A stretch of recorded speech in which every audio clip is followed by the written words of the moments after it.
Hello friends, welcome back to my channel Prathik's Kitchen. இன்னைக்கு முள்ளங்கி போட்டு புளிக்குழம்பு எப்படி பண்ணனும்னு சொல்லிட்டு தான் இந்த வீடியோல நீங்க பார்க்க போறீங்க. நீங்க நம்ம சேனலை first time பார்க்கறதா இருந்தா சேனலை subscribe பண்ணிக்கோங்க. கூடவே பக்கத்துல இருக்க bell icon-ஐயும் click பண்ணிக்கோங்க. இப்போ வாங்க நம்ம வீடியோக்குள்ள போலாம்.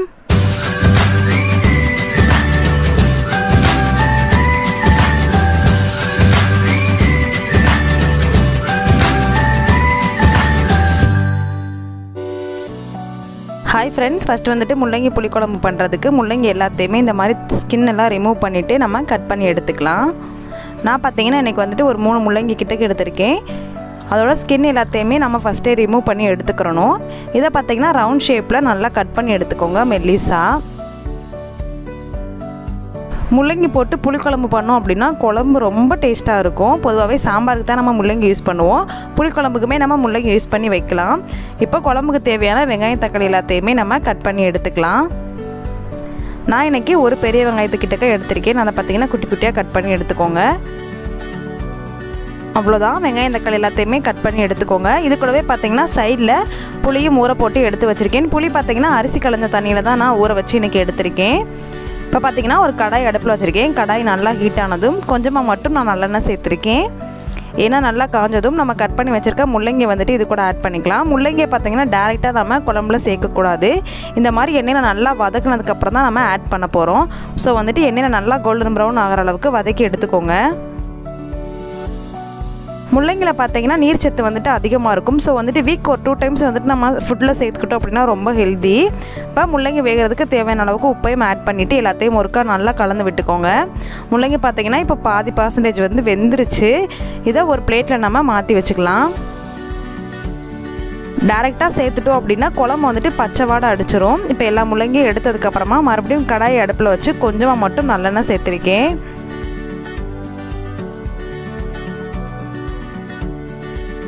எண்ணெய் நல்லா காஞ்சதும் இது கூடவே 1 டீஸ்பூன் அளவுக்கு வெந்தயம் சேர்த்துக்கோங்க. வெந்தயம் பார்த்தீங்கன்னா ரொம்ப சேர்த்துற வேணாம், பார்த்து சேர்த்துக்கோங்க. 1 டீஸ்பூன் அளவுக்கு போதும். வெந்தயம் நல்லா பொரிஞ்சதும் 1 டீஸ்பூன் அளவுக்கு கடுகு சேர்த்திருக்கேன். கடுகு நல்லா உடைஞ்சதும் 1 கொத்து அளவுக்கு கருவேப்பிலையும் இது கூட ஆட் பண்ணிக்கலாம். இது கூடவே கட் பண்ணி வச்சிருக்க 2 பச்சை மிளகாவையும் ஆட் பண்ணிக்கலாம். கொஞ்சமா கொத்தமல்லியும் சேர்த்துட்டு எல்லாத்தையும் ஒருக்கா நல்லா கலந்து விட்டுக்கோங்க.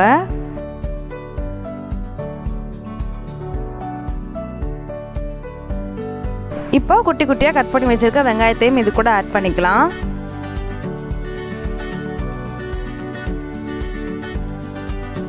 வெங்காயம் சேர்த்ததும் வெங்காயம் நல்லா கோல்டன் பிரவுன் ஆகிற அளவுக்கு எண்ணெயிலே நல்லா வதக்கி விட்டுக்கோங்க. இப்போ பாருங்க வெங்காயம் நல்லா வதங்கிருச்சு. இது கூடவே ஒரே ஒரு தக்காளி மட்டும் நான் கட் பண்ணி வச்சிருக்கேன். அதையும் இது கூட ஆட் பண்ணிக்கலாம். நீங்க புளி அதிகமாக எடுத்தீங்க அப்படின்னா தக்காளியை வந்துட்டு கம்மி பண்ணிக்கோங்க. பொதுவாகவே புளிக்குழம்புக்கு தக்காளி அதிகமாகவும் புளி கம்மியாகவும் சேர்த்துப்பாங்க. ஸோ நான் எனக்கு வந்துட்டு ஒரு தக்காளி எடுத்திருக்கேன். புளி பார்த்தீங்கன்னா ஒரு குட்டி லெமன் சைஸுக்கு எடுத்திருக்கேன். இப்போ வெங்காயம் தக்காளி வதங்குறதுக்கு தேவையான அளவுக்கு உப்பையும் சேர்த்துட்டு நல்லா வதக்கியாச்சு.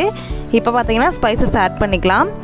இன்றைக்கி பார்த்தீங்கன்னா நான் வீட்டில் அரைச்ச குழம்பு மிளகாய் பொடி வந்துட்டு ஒரு 3 டேபிள் ஸ்பூன் கிட்டக்க ஆட் பண்ணியிருக்கேன். உங்கள்கிட்ட வீட்டில் அரைச்ச குழம்பு மிளகாய் பொடி இல்லை அப்படின்னா 1/4 டீஸ்பூன் அளவுக்கு மஞ்சத்தூளும் 1/2 டேபிள் ஸ்பூன் அளவுக்கு மிளகாத்தூளும் 2 டேபிள் ஸ்பூன் அளவுக்கு மல்லித்தூளும் சேர்த்துக்கோங்க. சேர்த்துட்டு எல்லாத்தையும் ஒருக்கா நல்லா கலந்து விட்டுக்கோங்க. இந்த மசாலோட பச்சை ஸ்மெல் போகிற அளவுக்கு எண்ணெயிலே ஒரு 5 நிமிஷத்துக்கிட்டக்க வதங்கட்டும். இப்போ பாருங்கள் எண்ணெயிலே நல்லா ஒரு 5 நிமிஷம் வதங்கிருச்சு. இப்போ நம்ம ஒரு எலுமிச்சம்பழம் அளவுக்கு புளி கரைச்சி வச்சுருக்கோம்ல, அதையும் இது கூட ஆட் பண்ணிக்கலாம்.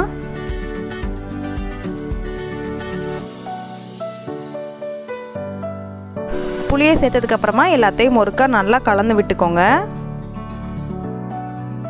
இப்போ குழம்புக்கு தேவையான அளவுக்கு தண்ணியும் ஆட் பண்ணிக்கலாம். உங்களுக்கு எந்த அளவுக்கு குழம்பு தேவைப்படுதோ அந்த அளவுக்கு நீங்கள் தண்ணியை பார்த்து அட்ஜஸ்ட் பண்ணிக்கோங்க.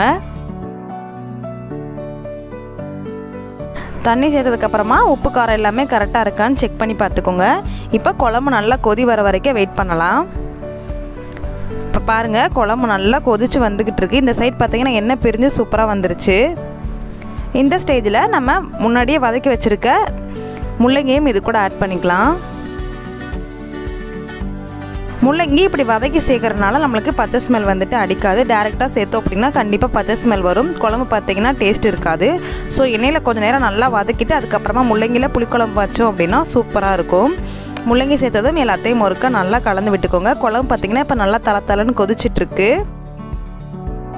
இந்த ஸ்டேஜில் ஒரு 2 தேங்காய் சீல் மட்டும் நான் இந்த மாதிரி கட்டியாக அரைச்சி எடுத்துகிட்டு வந்திருக்கேன். அதையும் இது கூட ஆட் பண்ணிக்கலாம். தேங்காய் பார்த்திங்கன்னா உங்களோட ஆப்ஷனல் தான், தேவைப்பட்டுச்சுன்னா சேர்த்துக்கோங்க, இல்லை இந்த இடத்த மட்டும் நீங்கள் ஸ்கிப் பண்ணிக்கோங்க. தேங்காய் சேர்த்தோம் அப்படின்னா சூப்பராக இருக்கும் குழம்பு. தேங்காய் சேர்த்ததும் எல்லாத்தையும் ஒருக்கா நல்லா கலந்து விட்டுக்கோங்க.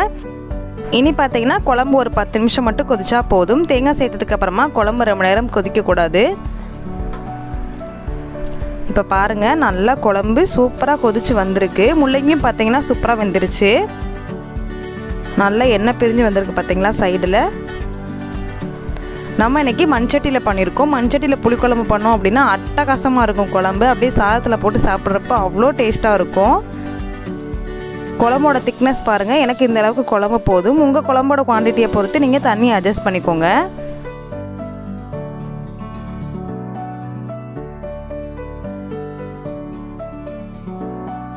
இப்போ லாஸ்ட்டாக பார்த்தீங்கன்னா ஸ்டவ் ஆஃப் பண்ணிவிட்டு மேலாப்பில் கொஞ்சமாக கொத்தமல்லி தழை மட்டும் தூவிக்கலாம்.